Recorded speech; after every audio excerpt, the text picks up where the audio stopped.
Welcome friends, আপনারা দেখছেন সত্য দর্শন ভারত। আজকের আলোচনার প্রধান বিষয় ওয়াকফ সম্পত্তি। এই ওয়াকফ সম্পত্তি কি?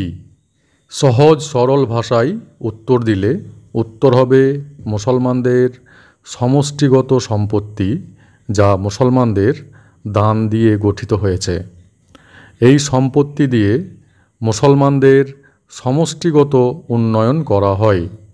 ভারতের ওয়াকফ সম্পত্তি তাহলে কি? ভারতের ওয়াকফ সম্পত্তি হল ভারতের মুসলমানদের দান দিয়ে গঠিত সমষ্টিগত সম্পত্তি। এই সম্পত্তি দিয়ে ভারতের মুসলমানদের সমষ্টিগত উন্নয়ন করা হয়। এখন প্রশ্ন হলো, ভারতে ওয়াকফ সম্পত্তির পরিমাণ কত? বিভিন্ন সংবাদপত্র, ইলেকট্রনিক মিডিয়া ও সোশ্যাল মিডিয়ার মাধ্যমে জানতে পারা যাচ্ছে ভারতে ওয়াকফ সম্পত্তির পরিমাণ প্রায় 9 লক্ষ একরের মতো। ভারতের প্রতিরক্ষা ও রেলের পরে দ্বিতীয় স্থানে রয়েছে ওয়াকফ সম্পত্তি।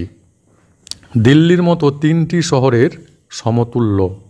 পৃথিবীর ছোট ছোট 50টি দেশের স্থলভাগের সমান। মুসলমানদের এই সম্পত্তি হস্তগত করার জন্যে কেন্দ্রের মোদি সরকার ভারতের বর্তমান ওয়াকফ সম্পত্তি আইনের উপর 44টি সংশোধনী নিয়ে লোকসভায় একটি বিল এনেছিলেন। আসাদুদ্দিন ওয়াইসি সহ বিরোধীরা এই বিলের তীব্র বিরোধিতা করেছেন। ফলে এই বিল জয়েন্ট পার্লামেন্টারি কমিটি তথা জেপিসির কাছে পাঠানো হয়েছে। মুসলমানরা যদি এই বিলের বিরোধিতা সমষ্টিগতভাবে না করে, তাহলে মুসলমানদের এই বিপুল পরিমাণ সম্পত্তি হারাতে হবে। এই সম্পত্তি মুসলমানরা তাদের হাতে রাখতে না পারলে মসজিদ, মাদ্রাসা, এমনকি কবরস্থানও সরকারের দখলে চলে যেতে পারে বলে বিশেষজ্ঞ মহল আশঙ্কা প্রকাশ করছে। এই বিষয়ে জমিয়ত উলামায়ে হিন্দের কর্ণধার মাহমুদ মাদানী সাহেব কি বলছেন আপনাদের শোনাবো। 100 साल पुराना कानून है, वो है वक्फ को लेकर।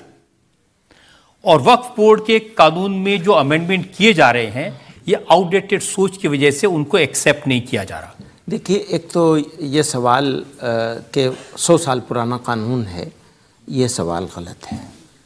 ये कानून तो अभी अमेंड हुआ है, 95 वगैरह में कुछ इसके ऊपर काम हुआ है। एक बात ये है। दूसरी बात ये है कि औकाफ है क्या, इसको समझना ज़रूरी है। हमारे भारत में ख़ास तौर से लोगों का एक मिजाज है, सब मज़हब वालों का, कि वो दान करते हैं गरीबों के लिए। तो कुछ लोगों ने कुछ चीज़ें दान करी हैं और वो दान की हुई चीज़ों के मैनेजमेंट के लिए एक सिस्टम की ज़रूरत महसूस हुई अंग्रेज़ों के ज़माने में, और उन्होंने एक एक्ट बनाया। फिर 53 में, 54 में अमेंडमेंट हुआ या बनाया गया नए सिरे से, और फिर 95 में हुआ, फिर 2013 में भी उसमें कुछ हुआ है। ये ज़रूरत के हिसाब से इसको चीज़ों को मॉडिफाई किया गया है। अब ये जो नया अमेंडमेंट का सिस्टम डेवलप किया जा रहा है, इस वक्त लाने की कोशिश की जा रही है, ये उसकी जो ज़रूरतें थीं, जिस ज़रूरत के लिए यहाँ तक पहुँचे थे, उसको बजाय बेटर करने के वापस पीछे की तरफ ले जा रहे हैं। तो हमारा इसमें देखिए 2-3 मोटी मोटी बातें हैं। वक्फ के पास पूरे देश में 9 लाख एकड़ ज़मीन है, और ये ज़मीन तीसरे नंबर पर, रेलवे और डिफेंस के बाद में सबसे ज़्यादा ज़मीन सिर्फ 2 स्टेट का, तमिलनाडु और तेलंगाना या आंध्रा, 2 स्टेट में इससे कम 1 लाख एकड़ ज़्यादा ज़मीन सिर्फ 2-3 हिंदू इंडोमेंट्स के पास मौजूद है। बाकी इंडिया की बात ही अभी नहीं कर रहा हूँ मैं। ये तो पूरे इंडिया में है जो आप बता रहे हैं, 7,40,000 या 7,80,000 कुछ एकड़ बताते हैं। फिर इसमें एक प्रॉब्लम ये हुई है कि लोगों ने कब्जे कर लिए, नाजायज़ कब्जे कर लिए हैं। इसमें डिफरेंट गवर्नमेंट के डिपार्टमेंट्स भी शामिल हैं और प्राइवेट भी हैं और मुसलमान भी हैं। तो इसको और बेहतर करने की ज़रूरत थी कि जो कब्ज़े हैं उनको खाली कराया जाए, बजाय बेहतर करने के इसको और ख़राब किया जा रहा है। आप कब्जे खाली कराने की बात करें कि आपके जो चाचा जी हैं अरशद मदनी साहब, उन्होंने कहा कि जो बेंगलोर का एयरपोर्ट है उसकी सैकड़ों एकड़ ज़मीन वो वक्फ की है। और तो उन्होंने कहा तो शायद उन्होंने रिसर्च किया होगा, मैंने इसके बारे में कोई रिसर्च नहीं किया। और हम लोगों की बात ना करें बल्कि हम बात करें उस प्रोजेक्ट की। ये एक प्रोजेक्ट है। अब प्रोजेक्ट आज की तारीख में मुल्क में जैसा माहौल बनाया जा रहा है, उस माहौल को देखकर पता नहीं क्यों मुझे लगता, अगर मुझे करेक्ट कीजिएगा आप, उस माहौल को देख के ऐसा लगता है कि जैसे ये वक्फ बोर्ड इंडिया का नहीं है, किसी और पड़ोस के दुश्मन मुल्क का है। पहली बात, अब वक्फ बोर्ड बनता कैसे है आपको मालूम? हम चाहते हैं वक्फ बोर्ड भारत के मुसलमान बनाए।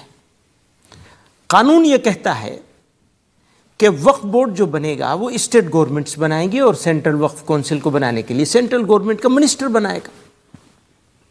पहला तो हमारा यही है, हम कहते हैं एसजीपीसी की तरह बना दीजिए आप इसे।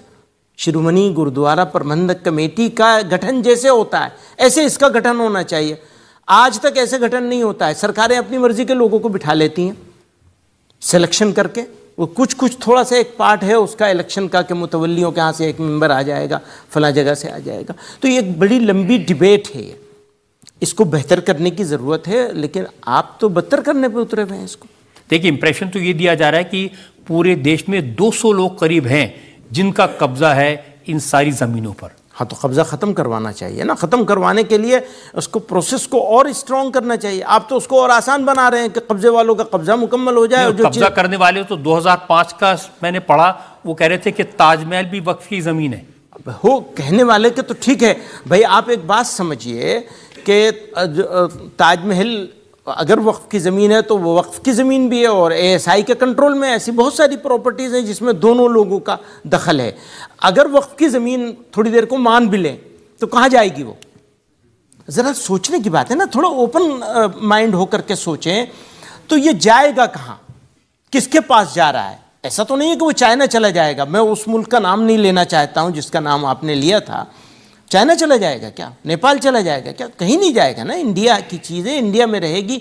और हमारे बारे में आज की तारीख में एक ख़ास किस्म का वो बनाया गया है जैसे हम कुछ और हैं, कहीं और से उतर के आए हैं, किसी और दुनिया की मखलूक है। मुसलमान, इंडिया का मुसलमान, हम जहाँ थे तो ऑप्शन मिला था हमको। मैं बार बार इस बात को कहता हूँ, हमारे पास चॉइस थी, हम चूज़ कर सकते थे। हमने इंडिया को चूज़ किया है और सोच समझ के किया है। मैं कहा करता था, हमारे लिए, इंडियन मुस्लिम्स के लिए रहने के लिए इंडिया से अच्छी दुनिया में कोई दूसरी जगह नहीं है।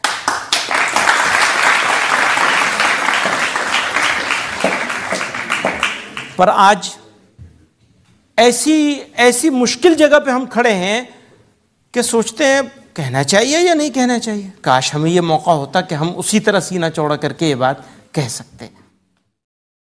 কি বুঝলেন দর্শক বন্ধুরা? মোদি সরকারের গদি মিডিয়া এমনভাবে প্রচার করছে যে মনে হচ্ছে ভারতে এর চেয়ে বেশি জমি আর অন্য কোনো সম্প্রদায়ের হাতে নেই। অথচ মাত্র 2টি প্রদেশে এর চেয়ে 1 লক্ষ একর জমি 2টি হিন্দু এন্ডাউমেন্টের হাতে রয়েছে। এই 2টি প্রদেশ কি কি হতে পারে? এই 2টি প্রদেশ হলো তামিলনাড়ু ও অন্ধ্রপ্রদেশ অথবা তামিলনাড়ু ও তেলেঙ্গানা। এই যে কোনো দুটি প্রদেশে যে পরিমাণ হিন্দুদের সম্পত্তি রয়েছে তার চেয়ে কিন্তু কম সারা ভারতে ওয়াকফ সম্পত্তি রয়েছে। অথচ সেখানে মোদি সরকারের কোনো हस्तक्षेप नहीं। देखिए, वक़्फ़ बिल जो है ये जमहूरियत और डेमोक्रेसी के खिलाफ है। ये बिल वो अपनी ताकत के बलबूते पर लाना चाहते हैं, इसको हम विरोध करते हैं। एक हफ्ता पहले कैबिनेट मीटिंग थी 10 तारीख को, हमारे honourable chief minister Mamata Banerjee से हमने पूछा, उन्होंने बताया पार्लियामेंट में ज्वाइंट पार्लियामेंट्री कमेटी हम लोगों ने चाहा है, और वहाँ कल्याण बनर्जी और नदीमुल हक 2 आदमी को हमने वहाँ रखा है। इस विरोध के इस बिल के खिलाफ वो बातचीत करेंगे, और बंगाल से हमारा ओपिनियन विरोधिता में हम भेज देंगे, इसमें कोई कंसीडर नहीं है। ये बहुत ख़राब बात है, सेंसिटिव का मसला है, इसमें हम नहीं चाहते। और अब तक मुसलमानों का ओपिनियन के लिए 50 लाख वो ओपिनियन चाहते थे, 3 करोड़ 20-30 लाख ओपिनियन चला गया कि हम लोग वक़फ़ का मरकज़ का ये बिल हम लोग फेंक देते हैं। अब अगर दिल्ली गवर्नमेंट हुकूमत चाहेगी तो इस विरोध में ज़बरदस्त लड़ाई हो जाएगी, पब्लिक लोग सड़क पर उतर जाएंगे, बंगाल में बहुत बड़ा आंदोलन चलेगा। 1 इंच के लिए हम लोग इसको बर्दाश्त नहीं करेंगे। সিদ্দিকুল্লাহ সাহেব বললেন, ওয়াকফ সম্পত্তির 1 ইঞ্চিও ছাড়া হবে না, প্রয়োজনে লড়াইয়ের জন্য প্রস্তুত থাকবেন। এখন পশ্চিমবঙ্গে ওয়াকফ সম্পত্তির পরিমাণ কত জানতে ইচ্ছে করছে নিশ্চয়ই? তাহলে ভিডিওটা বন্ধ না করে দেখুন। ভিডিওটা ভালো লাগলে লাইক, কমেন্ট ও শেয়ার করুন। এই রকম আরও ভিডিও পেতে চ্যানেলটা সাবস্ক্রাইব করুন, বেল আইকন টিপে অল টিপুন। Progressive employees association for community empowerment অর্থাৎ পিস, যা পশ্চিমবঙ্গের মুসলিম সরকারি চাকুরিজীবীদের নিয়ে গঠিত হয়েছে, সেই সংস্থার রাজ্য কমিটির কোষাধ্যক্ষ তৌহিদ আহমদ খান কি বলছেন? 1,43,360 একর ল্যান্ড ওয়াকফ প্রপার্টি হিসাবে রেজিস্টার্ড আছে ওয়াকফ বোর্ডে। পশ্চিমবঙ্গের বিধানসভা ভবনটাও ওয়াকফ বোর্ডের আওতাধীন। পশ্চিমবঙ্গ হচ্ছে দ্বিতীয় স্টেট যেখানে সবথেকে বেশি ওয়াকফ সম্পত্তি আছে। এই ওয়াকফ সম্পত্তি টোটালটাই হলো পার্সোনাল সম্পত্তি। ইডেন গার্ডেন্স, রাজভবন, এগুলি একটি ওয়াকফ প্রপার্টির অংশ। পশ্চিমবঙ্গের ওয়াকফ সম্পত্তি নিয়ে নানাজন নানা কথা বলছেন, আপনি তো এই বিষয়টা নিয়ে আরটিআই করেছেন। পশ্চিমবঙ্গে মোট কতগুলো ওয়াকফ সম্পত্তি আছে? দেখুন, আমরা জানি কি সারা ভারতবর্ষে যতগুলো স্টেট আছে তার মধ্যে সবথেকে বেশি ওয়াকফ সম্পত্তি আছে উত্তরপ্রদেশে, এবং উত্তরপ্রদেশে নাম্বার অফ ওয়াকফ ল্যান্ডস যদি ধরা হয় তাহলে 1,66,000-এরও কিছু বেশি according to the report of ওয়ামসি আমরা পেয়েছি। এবং ঠিক তার পরেই পশ্চিমবঙ্গের স্থান, এখানে 80,480টি ওয়াকফ সম্পত্তির ল্যান্ড আছে। এবং শুধু তাই নয়, দেশের রেল এবং প্রতিরক্ষা যে দপ্তরের ল্যান্ড আছে, সেই রেল এবং প্রতিরক্ষা দপ্তরের ল্যান্ডের পরে 3rd লার্জেস্ট ল্যান্ড ব্যাংক হচ্ছে ওয়াকফের হাতে আছে।